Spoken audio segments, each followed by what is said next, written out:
আসসালামু আলাইকুম, hello guys.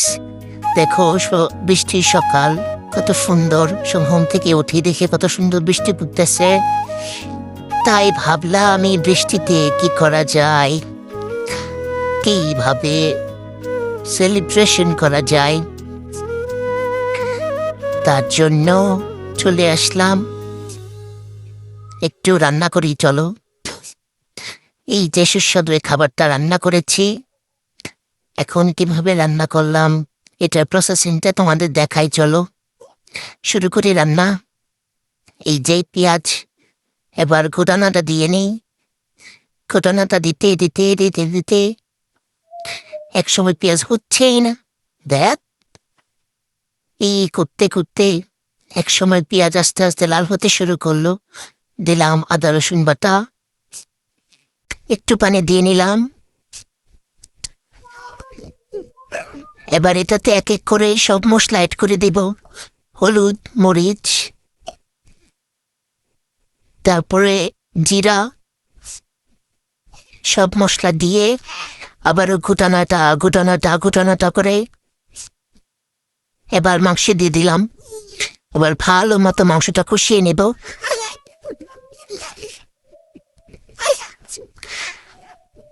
এবার হোক, মাংসটা কষানো হোক, দিয়ে দিলাম অল্প একটু টমেটো। এবার আলু দিয়ে দিলাম অল্প কিছু কুচি করে। আবার ঘুটানাটা দিয়ে ঢেকে দিলাম। এবার মাংস থেকে কত পানি উঠে আসলো। আস্তে আস্তে এই পানি দিয়ে মাংস সিদ্ধ হবে।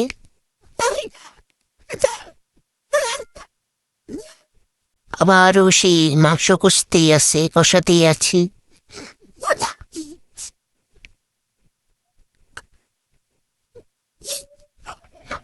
একটু ঝোল দিয়ে নিলাম, মাংসটা ভালোভাবে সিদ্ধ হয়ে যাবে।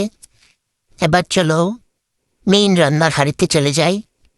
এবার দিয়ে নিলাম তেল, পেঁয়াজ, একটু গরম মশলা। এবার ডাল আর চাল আগে ধুয়ে রেখেছি সেটা দিয়ে দিলাম। এটা এখন ঘুটানাটা করে ভেজে নিচ্ছি। ভালোভাবে ভেজে এটার মধ্যে একটু আদা বাটা দিয়ে দিলাম। আদা বাটাটা খুব সুন্দর একটা স্মেল আসবে। আবার ওই নাড়াচাড়া করে চালগুলাকে ভালোভাবে ভেজে নিচ্ছি। এবার 2 পট চাল ডালে 4 পট পানি নিব। পানি দিয়ে দিলাম। খিচুড়িতে একটু ম্যাগি মশলা অ্যাড করলে খুবই টেস্ট হয়, তাই একটু ম্যাগি মশলা দিয়ে দিলেন। তারপর পানিটা ভালো করতে শুরু করলো। লবণ দিয়ে নিলাম। এখন আস্তে আস্তে তরকারিটা দিয়ে দিব। এবার ঘুটানাটা আবারও দিয়ে তরকারিটা দিয়ে দিলাম। তারপর কাঁচামরিচ দিয়ে এখন আস্তে আস্তে হয়ে যাবে। এখন আস্তে আস্তে পানি শুকানোর সময়।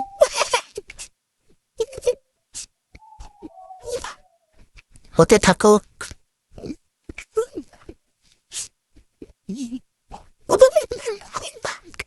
এবার আস্তে আস্তে পানিটা টেনে নিচ্ছে।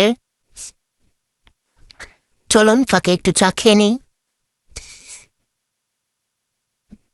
এই যে বোনা খিচুড়ি প্রায় হয়ে আসছে, মাঝে আবার একটু চাও খেয়ে নিলাম, খুব টেস্ট ছিল।